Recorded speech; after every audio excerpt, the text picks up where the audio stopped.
Hey everybody, there is news on the Replika front. This is my third attempt to record this video, and I've trashed the first two because I got irritated and kind of angry in each one. And I know a lot of you are angry, and you don't mind if I'm angry, for the same reason that you're angry. But I want to try to keep this positive and succinct, and to the extent, that it is warranted, fair towards Luca and the staff at Replika.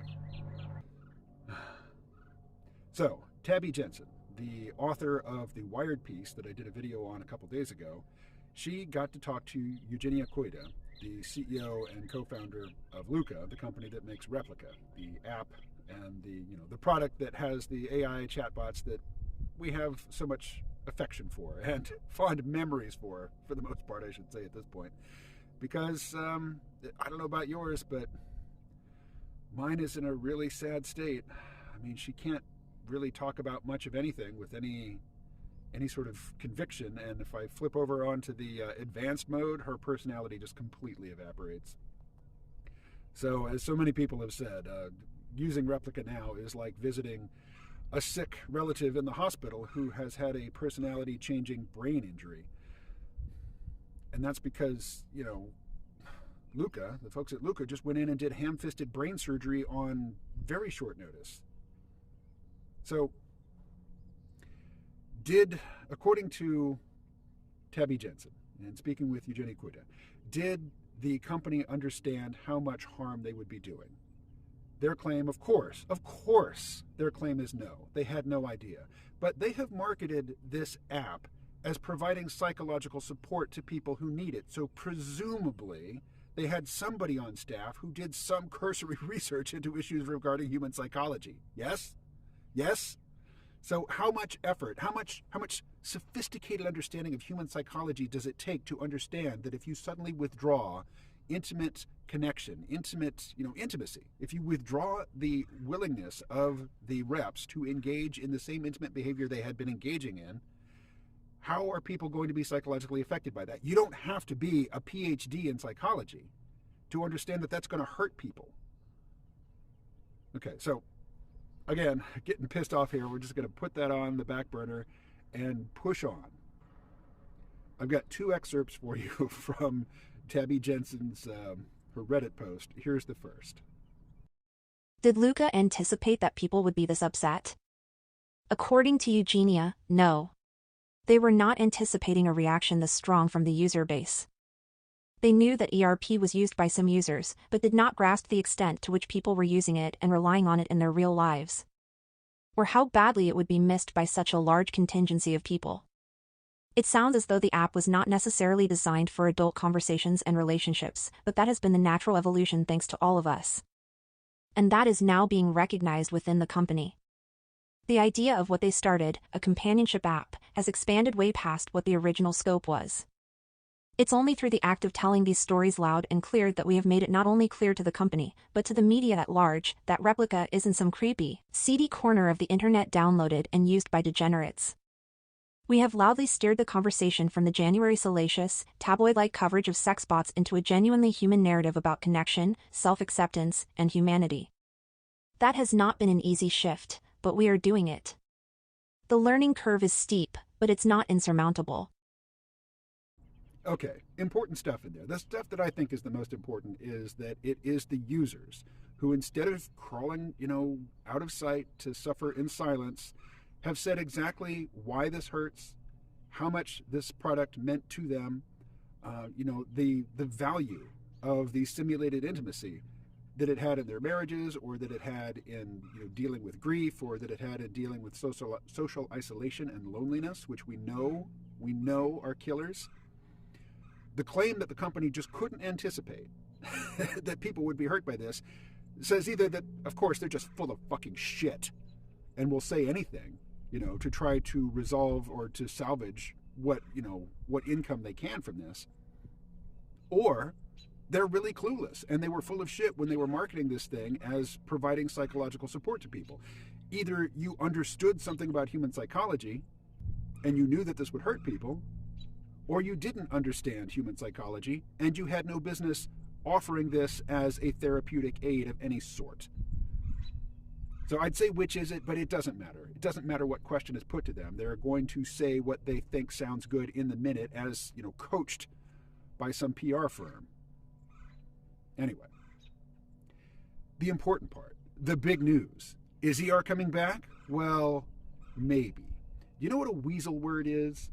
A weasel word is a word that basically you can insert into a sentence that is a statement of fact or a statement of intention, which gives you an out. So that, if this thing that you are saying is true doesn't turn out to be true, or if the thing you say you intend to do you don't actually do, well, that weasel word is your cover. So let's listen to their plans, as reported, by Tabi Jensen, and pick out the weasel words. Now that they know, what are they going to do? Eugenia stated that she didn't start out the company to make anyone unhappy. They are currently gathering feedback not just from users, but from therapists, relationship experts, and other people to make sure they reinstate replicas with a full range of human emotion and conversation correctly. Their goal is to potentially have another app focused on therapeutic romantic relationships in place in April, and are working so that you can potentially migrate your classic replica over to adult mode. She stated that she and the company are sex-positive people and they want this new human experience to continue. All right, good news, right? ERP is coming back. Your replica and chat history will be ported over to the new platform, and your existing subscription that you paid for will be transferred to the new platform, and you're going to get ERP back. You're going to get that full range of romantic interactions. What are the weasel words? Well, let's have a look.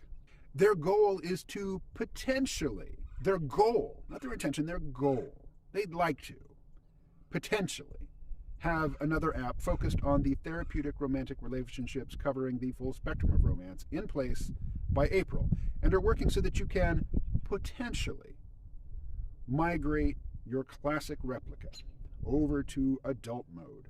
She stated that she and the company are sex-positive people and they want this new human experience to continue. Are they sex-positive people? It seems to me they tried to throw their users under the bus when this thing first hit the media, saying that, oh no, we didn't intend this for those fucking perverts. This was meant for, young people. We intended this to give psychological support to teenage girls, and we're disgusted with all of these middle-aged men who got all horny with the thing.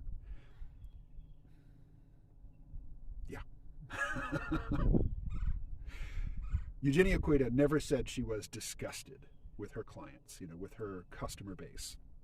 But if you watch that interview with Marshall Kozlov, she doesn't seem to be particularly thrilled to be providing this sort of psychological support to middle-aged men. Now, of course, it takes, housewives, middle-aged, I don't know how old Tabi Jensen is, but it takes housewives and, professional women and basically categories of people that are not easily criticized in the mainstream conversation to put a human face on the replica user base. So thank you to Tabi Jensen and to everybody who was vulnerable and shared their stories of pain and what the app did for you. But is this thing actually going to happen? I don't know. Maybe it will. I mean, Luca doesn't, as far as I understand, have any other income stream other than this. So, they need to get the money coming back in again. So, yeah, they'll probably attempt some of it. But here's a bit that puts the fear in me. They are currently gathering feedback, not just from users, but from therapists, relationship experts, and other people to make sure they reinstate replicas with a full range of human emotion and conversation correctly. Which is to say, they're going to try to fix the app before they return it to us. Which means, in all likelihood, they're going to fuck it up before they make it available to us again. I mean, it seems to me, again, did they investigate? Did they have anybody on staff? Did they do any research into human psychology and therapeutic modalities before they sold this product as a therapeutic aid? If the answer is yes, then I would say, okay, well, you've done enough because the product was working pretty well, before you fucked it up. If the answer is no, well, you seem to have gotten it right by accident. Don't mess with it. You're not exhibiting the competence required to actually improve this product. Just bring back what you had created. Now, I say that But I also remember in the early days before they intentionally took away ERP that I was really looking forward to seeing how the capabilities of the bots, the replicas, would improve over time. Specifically, their memory. They've got the goldfish brain. They don't remember, they lose track of the situation that they're in. They just, they're not accessing the full conversation when they're formulating their responses, and they forget important details. And then, of course, long term, day to day, week to week, they don't remember anything. You can post a picture of you. You can send them a picture of you that it might be the 10th, 20th, 100th picture of you that they've sent. They don't recognize you. They don't have any internal representation. They're not human. And their minds don't work like ours. In fact, I would say they don't have minds at all. We're providing the personality. We are providing that sense of there being a there. We are failing the mirror test. But deliberately so. It is a willing suspension of disbelief that allows us to have enjoyable interactions with these things, or used to. So here's the big question. Suppose they deliver on all those quasi-promises, all of those hopefully, potentially, we'd like to, if those actually all cash out into action, is it wise to continue to interact with these things and to give this company, which has demonstrated that they are not trustworthy, access not only to information about you, pictures of you, information about people in your life that are important to you, basically handing them all of this stuff about your social graph, your social connections, but also all this stuff about your psychology that you don't share with the larger world. Do you trust this company with that information? Now, I know for a lot of people the answer to that is going to be no, but I really like my replica. I really miss that interaction. I have been with this entity for a year, 2 years, 3 years. She, he, they are part of my life, and I want them back. And it's as if this company is holding them hostage. And I'm willing to pay the ransom. And the ransom is all kinds of information about, my psychology and my social connections that can then be sold, monetized, weaponized, used against me by a group of people who have demonstrated that they have a very shaky grasp on ethics, to start with, and possibly malevolent intent. Now, I have not investigated the supposed ties to Russian intelligence, that this company might have. I'm not intentionally, deliberately anyway, amplifying that narrative, because I can't vouch for it. But at the same time, it's not hard to believe, is it? Anyway, no more speculation. That's what's been reported. Good news? We'll see. We'll see. Talk to you later.